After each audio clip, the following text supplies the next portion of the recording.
آیا غواړئ هغه سخته ورځ چې انسان په خپلو خلو کې غرق وي او په خپل حساب او کتاب کې پریشانه وي او د خلاصون بله هیڅ لار غیر له خپلو اعمالو څخه نه لري؟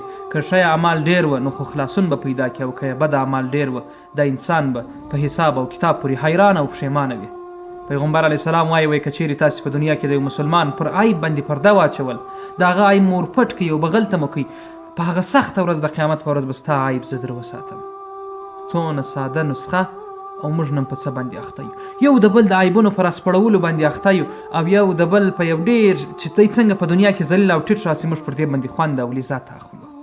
او بیا هغه ورځ چې د اثبات ورځ ده، او هلته نه ده چې یوازې به د هغه خپل اعمالو جواب ووایه، بلکې د دې جواب هم بیا وایه چې تا خو پلانکی سړی دغسې دی، که دې چیرې بهتان ویلی و، ګمان دې کړی و، هغه بیا ځان ته سزا او ګناه ده. راځئ په دې دنیا کې د انسانانو عیبونه پټ کړو چې د قیامت په ورځ الله عز وجل بیا موږ ته د شرمندګۍ څخه وساتي او د خلاصون لاره پیدا کړو. خدای تعالی دې توفیق راکړي. السلام علیکم ورحمة الله.